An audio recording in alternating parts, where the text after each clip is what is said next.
Un poquito acerca de lo que se habló en el Evangelio de este domingo pasado, cuando se leyó el pasaje de la presentación de nuestro Señor Jesucristo en el templo. Y a ver qué es lo que nos dice Dios que podamos compartir en esta oportunidad. Dice la palabra de Dios en el Evangelio según San Lucas, capítulo 2, versículos del 22 en adelante, lo siguiente. Asimismo, cuando llegó el día en que, de acuerdo con la ley de Moisés, debían cumplir el rito de la purificación, llevaron al niño a Jerusalén para presentarlo al Señor, tal como está escrito en la ley. ¿Quiénes llevaron al niño? ¿Quién era el niño? El niño es Jesús. ¿Y quiénes llevaron al niño al templo? Los papás de Jesús, el padre adoptivo de Jesús, José, y la madre biológica de Jesús, María Santísima. Y aquí van a hacer ellos dos cosas muy importantes. María va a ser purificada y Jesús va a ser presentado a Dios en el templo. Esto es maravilloso, hermanos. Es decir, Jesús es la ley. Jesús está por encima de las leyes de Moisés. Y sin embargo, Jesús se somete a la ley. Jesús se hace obediente en todo, dice la palabra de Dios, hasta darlo todo en una muerte de cruz por amor a nosotros y para cumplir así la voluntad del Padre. Dice la palabra de Dios que fueron al templo. El templo quedaba muy lejos de Nazaret, donde estaban viviendo, y sin embargo van precisamente al templo para cumplir la ley de Dios, la ley de Moisés. Interesante, María tenía que purificarse. Según la costumbre judía, según el pensar judío, la mujer al dar a luz quedaba impura. Y quedaba impura porque había experimentado flujo de sangre. En el caso de María no experimentó ningún tipo de flujo de sangre. María fue virgen antes del parto, durante el parto y después del parto. Pero sin embargo, María era obediente a la ley. ¡Qué tremenda lección! María pudo haber dicho, no, pero espera un momentito, yo soy diferente, ¿sí? Yo soy virgen, y a mí, pues, que, ¿verdad? El que quiera creer, que lo crea, y el que no lo quiera creer, que no lo crea, pero yo soy virgen. Y sin embargo, María fue obediente. Las mujeres, cuando daban a luz, se consideraban impuras. Dice la palabra de Dios en el libro de Levítico, en el capítulo 12, versículo 3 en adelante, el niño será circuncidado en su carne al 8º día. Y eso es precisamente lo que hacen con Jesús. Lo llevan al templo para presentárselo al Señor, y en esa presentación el niño va a ser circuncidado. ¡Qué interesante! ¿Por qué circuncidaban a los niños en la cultura judía? Para decir, esta persona le pertenece a Dios. Pero un momentito, Jesús es Dios. Pero sin embargo, Jesús en su naturaleza humana quiere identificarse con todos nosotros en todo, menos en el pecado. Dios viene a nosotros, Dios se hace uno como nosotros para elevarnos a nosotros a la misma dignidad de Dios. ¡Qué tremendo! Jesús es llevado al templo para ser circuncidado, para ser presentado a Dios. ¡Qué hermoso! ¿Hasta qué punto Jesús es obediente a la ley? ¿Y cuántos de nosotros muchas veces no argumentamos por qué tengo que hacer esto, por qué tengo que hacer lo otro, por qué la iglesia me dice que tengo que hacer esto, por qué la Biblia me dice que tengo que hacer lo otro? La obediencia, hermanos, la obediencia. A no ser que vaya lo que te dicen en contra de tu conciencia, hay que obedecer. Y hay que obedecer a las personas que están en mando, que están en puestos o servicios de autoridad. Porque si no, ¿qué es lo que pasa? Creamos un monstruo. Imagínense ustedes en sus hogares. Si el esposo dice una cosa y la esposa dice otra cosa, y el hijo dice una cosa, y la hija dice otra cosa, ¿para dónde va esa familia? A la quiebra, al barranco, porque no se ponen de acuerdo y cada cual quiere hacer una cosa diferente. Lo mismo en la iglesia, lo mismo en la comunidad de Dios. Hay una jerarquía, y esa jerarquía tiene que ser obedecida. Podemos argumentar, podemos expresar nuestras opiniones, pero al fin y al cabo, tenemos que acordar que la persona que dirige es la persona a quien tenemos que obedecer. Y sabe una cosa interesante, que el que obedece nunca yerra. Ahora, el que manda puede errar, puede equivocarse. Así que tenemos que orar también mucho por las personas que están en posición de dirección y sobre todo, pues, de decirnos a nosotros lo que tenemos que hacer para nuestro bien y el bien de las personas que nos rodean. El niño será circuncidado en su carne al 8º día, pero ella esperará 33 días para ser purificada en su sangre. La mujer cuando daba a luz tenía que esperar alrededor de 30 días, 40 días, por eso la importancia de estar 40 días la mujer después que da luz, y Rosita sabe muy bien esto, ¿verdad? Como que para componerse, para aliviarse totalmente, para estar en perfectas condiciones una vez más. Pero también saben por qué esta ley, para que el hombre no tocara a la mujer. Porque si el hombre tocaba a la mujer, cuando ésta estaba impura, él se convertía en impuro también.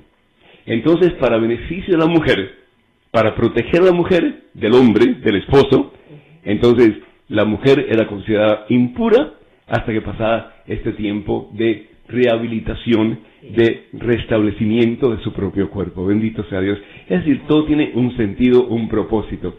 Volvemos entonces a la palabra de Dios. Y dice, presentaron al Señor al niño, tal como está escrito en la ley del Señor. ¿Y qué es lo que dice la ley del Señor? Dice lo siguiente, y eso está en el Éxodo, capítulo 13, versículo 2.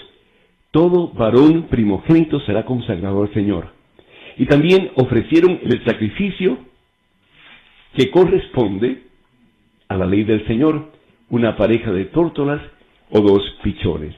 Bendito sea el Señor. Y dice aquí la palabra de Dios, en el mismo libro del Levítico, en el capítulo 12, versículo 8, si la mujer no puede ofrecer una res menor, es decir, una oveja, un cabrito, en fin, porque no tiene dinero, entonces dice, ofrecerá 2 tórtolas o 2 pichones, uno como holocausto y otro como sacrificio por el pecado. El sacerdote hará expiación por ella y ella quedará pura. Fíjense, en el caso de José y de María, no tenían prácticamente nada. Es que José era carpintero. Y en Tierra Santa, si ustedes van a Tierra Santa, o si han ido a Tierra Santa, los árboles son muy escasos. Y en el tiempo de Jesús, mucho más escasos todavía. Hoy se está haciendo un esfuerzo muy grande, especialmente a través del sistema de gotas o de goteo, para que haya más árboles, más plantas en Tierra Santa. Más del 60% de la tierra en Tierra Santa es tierra árida, es seca, es desierto. Por cierto, en octubre, con el favor de Dios, vamos a ir a Tierra Santa, y solamente a Tierra Santa, así que preparen sus alcancías, porque en octubre vamos a viajar a la tierra del Señor. Así que todos ustedes están más que invitados, y va a ser una experiencia maravillosa espiritualmente, y también pues desde el punto de vista de recreación, para ver cosas maravillosas en la tierra de Jesús. Así que no se lo pierdan, vamos a estar dando más información al respecto en los próximos programas. El caso es que José era un hombre muy pobre, casi no había madera. La buena madera se había traído del Líbano, ¿se recuerdan cuando se hizo el templo de Jerusalén? Una madera preciosa, acacia sobre todo. Pero en el caso de José, cuando tenía un trabajito, pues era muy pequeño y de muy poca paga. Entonces, lo que traen al Señor en el templo es precisamente eso, una pareja de tórtolas o 2 pichones. El Rey, el Dios poderoso, el Dios que lo ha creado todo, que es dueño de todo, y sin embargo se hace nada y se reduce a nada, a la pobreza más pobre, por amor a ti y por amor a mí. Amén. Es decir, lo hace ¿para qué? Para que se pueda, primero que todo, Él mismo identificarse contigo, y para que tú te puedas identificar con Él. Es decir, muchas veces pensamos en un rey, en un presidente del país, etcétera, como alguien inalcanzable. Pero si alguien lo puedes alcanzar, si alguien está más cerca de ti que lo que tú estás de ti mismo, es Dios, es Jesucristo. Y eso es precisamente la razón por la cual el Señor se hace nada para elevar tu dignidad y para llevar esa dignidad a la dignidad del mismo Dios. Y continúa la palabra de Dios diciendo: había entonces en Jerusalén un hombre muy piadoso y cumplidor a los ojos de Dios, llamado Simeón. Este hombre esperaba el día en que Dios atendiera a Israel. Por muchos años ya esperaban el Mesías. Por muchos años ya el pueblo de Dios esperaba al gran liberador, a ese que iba a hacer de Israel el país más importante del mundo. Pero están equivocados. El liberador no venía como un agente político. No venía para conquistar al mundo en una forma que el mundo conoce, con guerras y con espadas, etc., sino que venía a conquistar al mundo para llevarlo a la presencia del Padre, para convertirse en puente entre la humanidad y Dios, para hacerse nada, para que a través de su entrega completa y total al Padre y a la humanidad, nosotros pudiéramos encontrar la vida y la esperanza que solamente se encuentra en Dios. Y continúa la palabra de Dios diciendo: este hombre esperaba el día en que Dios atendiera a Israel, y el Espíritu Santo estaba con él. El Espíritu Santo todavía no se había manifestado. El Espíritu Santo se manifiesta el día de Pentecostés, en que la iglesia de Jesucristo, la iglesia fundada por el mismo Jesús sobre Pedro y los demás apóstoles, recibe el poder, la unción del cielo, que es el Espíritu Santo. Pero sin embargo, algunas personas sí tenían Espíritu Santo, y en este caso, uno de ellos era Simeón. Y dice la palabra de Dios: le había revelado el Espíritu que no moriría antes de ver al Mesías del Señor. Y el Espíritu Santo lo llevó al templo en aquel momento. En la misma forma en que el Espíritu Santo lleva a Jesús después de su bautismo al desierto, el Espíritu Santo lleva a Simeón al templo.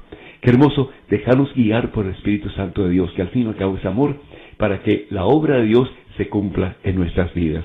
Tenemos que pedir con más frecuencia: Espíritu Santo, ven. Espíritu Santo, poséeme. Espíritu Santo, guíeme. Porque al fin y al cabo lo que quiere el Espíritu Santo de Dios es hacernos santos como Jesús es santo, llevarnos a la presencia del santo que es Jesucristo.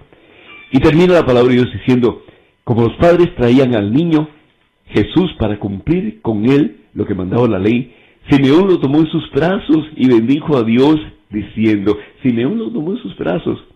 Aquí yo pienso, Dios mío, qué privilegio para este hombre de tomar a Dios en sus brazos. ¡Qué privilegio!